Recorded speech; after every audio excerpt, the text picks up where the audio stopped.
Hello, this is CJ Miller. I'm in Shreveport, Louisiana, my kitchen in my apartment, and I'm actually over my counter because I'm actually about to make use of what's on this plate. What I've decided to do is try something a little different. I've been working on different variations um, for hot wings. That's a whole quest that I'm on in my life that's going to make my life fulfilled, finding that wonderful hot wing. And it's basically this. So I've incorporated into some traditional uh, rubs, a pepper, uh, granulated onion, uh, a paprika. This is actually the pepper seasoning, uh, pepper and salt blend or whatever. I'll tell you, it's Old Bay, but you could use any sort of bold Cajun seasoning also. Some garlic, some onion. Uh, but I've done different. This is paprika. What I've done different is I have added. Um,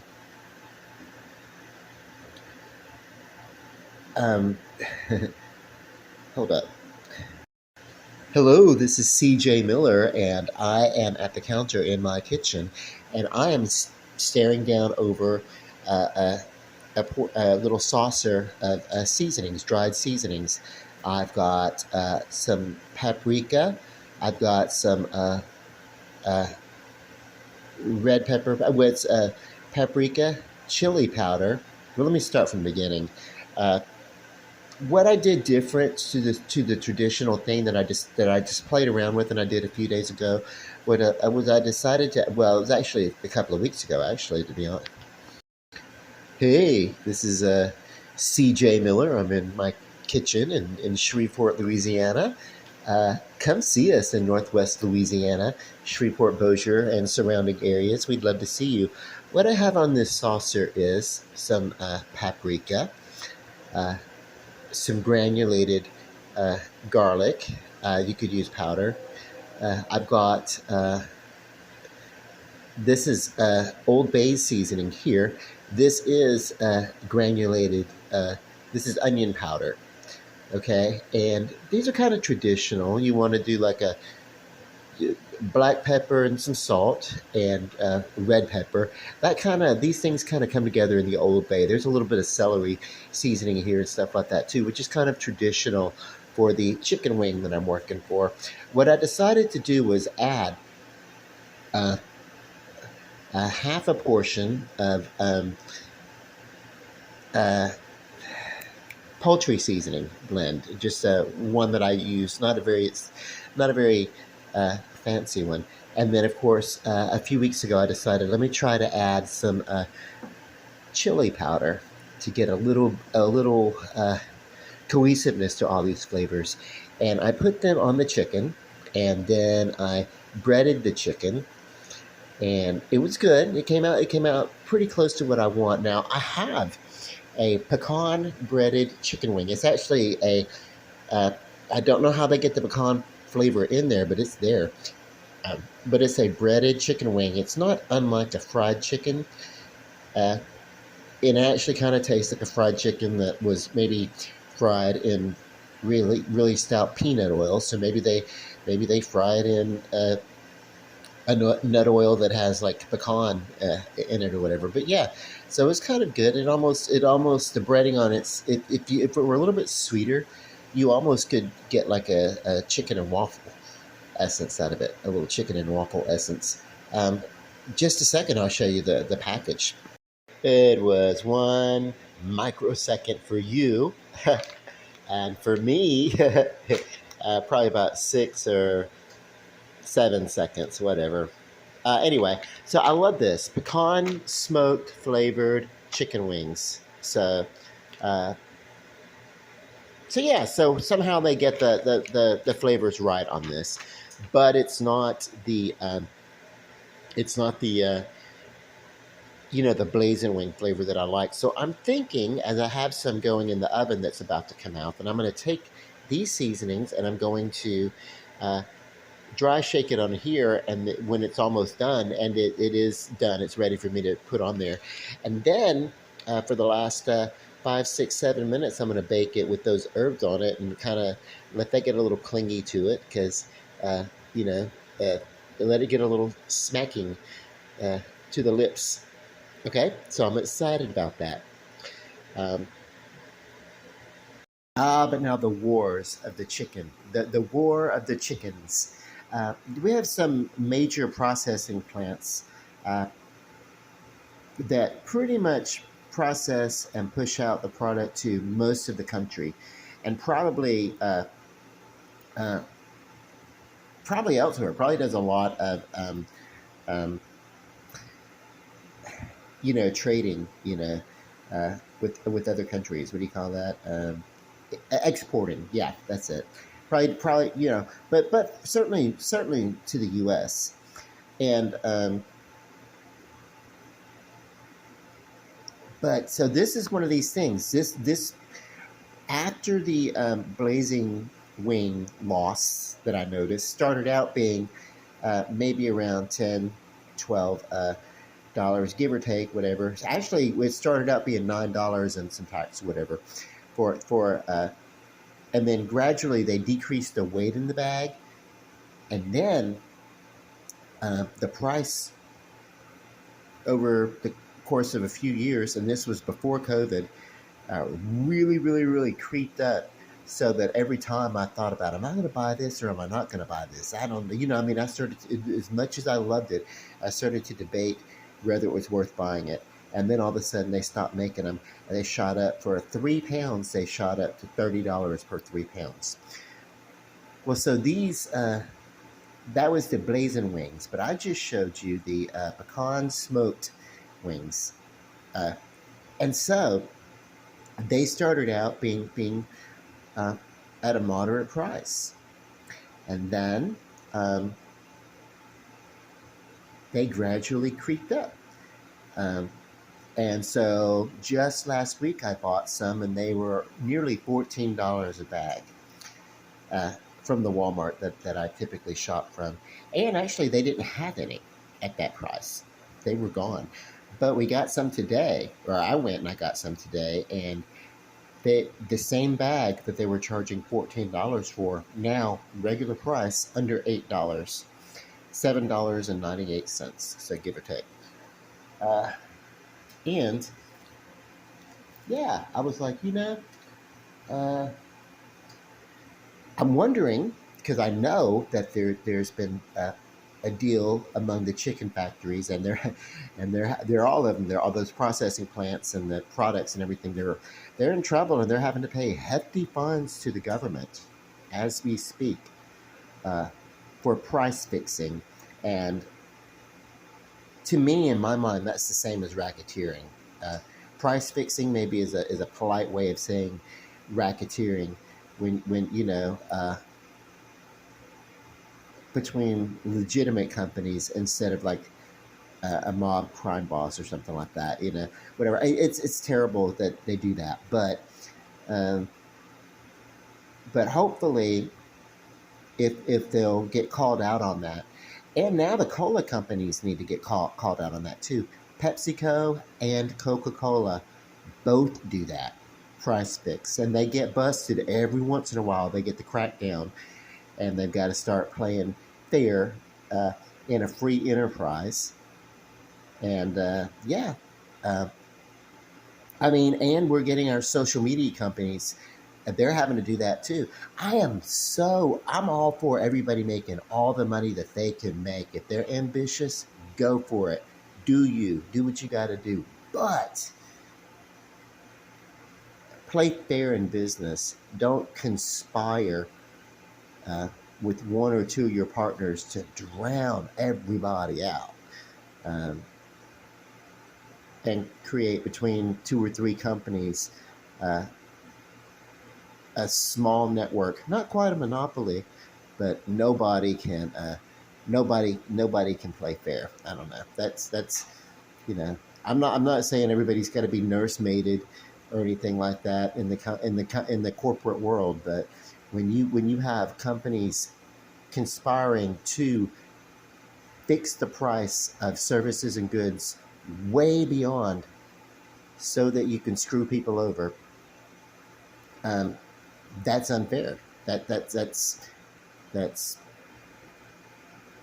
well, basically that's illegal. That's why they're having to pay the fines, the chicken wars, and everything. So every once in a while, you got uh, the governments of the world must crack down on that and make sure that things are going accordingly. If things are left unchecked, uh, um, everybody who doesn't live in a mansion, uh, well, I mean, we'd all be slaves to the corporate world, and we would be suffering for that, So we have to every once in a while watch it, engage it. We're a government of the people, not of the corporations, and yeah. So and the way to ensure that is to ensure some economic fairness in the corporate world. I don't mean to be getting political about this, and this isn't really about politics so much as just just some common sense. Beyond that, I'm going to put this on pause. I'm going to go pull the chicken out, sprinkle this seasoning on it, throw it back in the oven, and then I will have a uh, final tasting of what this does. This is a pretty basic, give or take, variation on buffalo chicken seasoning. And so what I'm doing is I'm playing around with the ratios to see how it all goes. So here we are. I have sprinkled very liberally the top sides of these chicken portions. If I really were wanting to, I could turn them over. And because there was enough on that plate that I could do both sides and get pretty coverage and a pretty fair amount of coverage. But yeah, this is going to be fine. This is going to be totally. Oh my God! I just got like a quick taste in my face from this seasoning. That is one hellacious dry rub. I'll have to keep that in mind because I think that can be used for a lot of things. It's not that different than what I did the other day, except for this time the chicken was pre-breaded before it was cooked. Uh, and then I'm going to finish it off in the oven. I mostly cook the chicken and then put it on, so only a few more minutes to really get this seared and smoky in there, and just to make sure. Oh, I could say maybe I could go another 10 minutes in a 350-degree oven. That would be about. With this, you want to go maybe with the chicken wing portion like this, and you maybe want to go about 45 minutes. But you'll watch it depending upon the size. These were medium to on the larger size of chicken drumettes and uh, wing portions. So yeah, just check it out. I'm gonna get this perfect recipe one way or the other. This is gonna maybe give me the best of both. Like I can fry them in oil if I want to, and then double bake, or do a little frying and then take it out and then finish it in the oven. Or I could just buy them breaded and ready to go if it's at a fair price. If not, that's okay because I know how to take a raw an unbreaded chicken breast and do what I need to do with it also. This is a flavor that would work breaded or unbreaded.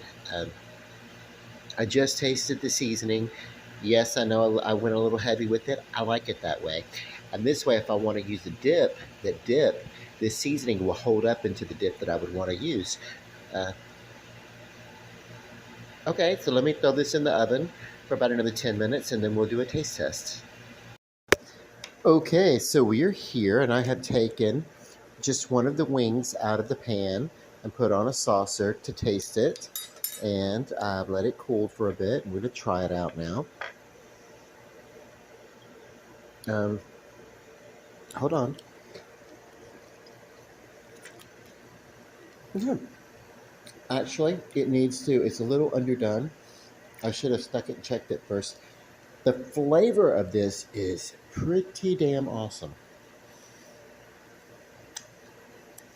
Um, this is just about right. Just like before when I did it, and I did it like this.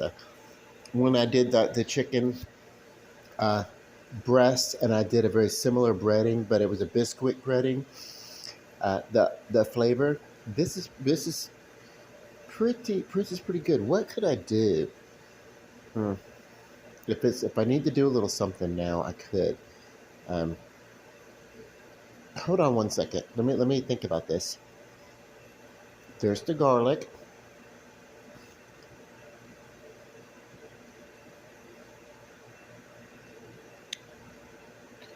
There's the onion. I'm tasting it on my palate because, for one thing, when I taste something, um,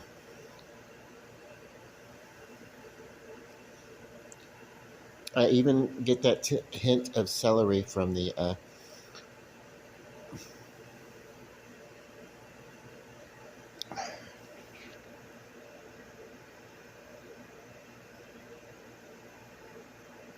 I'm tasting the black pepper that's in the various blends.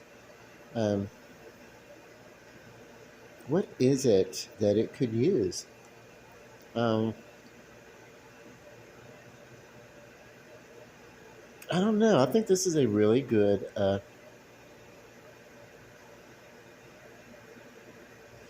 This is a really good treatment. It's well balanced. Um,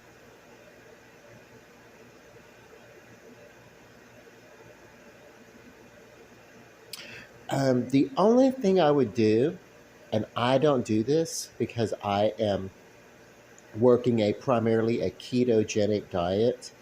But if I were doing this and I wanted to be impressive, I would add a little bit of brown sugar. Just, the amount of the paprika. I mean, I'm sorry, the amount of the chicken seasoning that was in the center of the plate at the beginning of this video. Um, I would maybe use no more than that per the ratio. Uh, and maybe you could even cut down in that, maybe go like 2/3 that amount, like maybe half a teaspoon to everything else that was on that saucer. And you could kind of like use the brown sugar, and then that would kind of add a touch of um, but I really don't think it needs anything. If I wanted to tie it together with something, I would use that. I think when I dip this in like a dipping sauce, like a blue cheese dressing or a yum yum sauce or something like that, there's going to be some sweetness along with those flavors, and so that's going to provide a balance. But this is very delicious. So, but it needs to go back in the oven for a little bit. It's not quite done.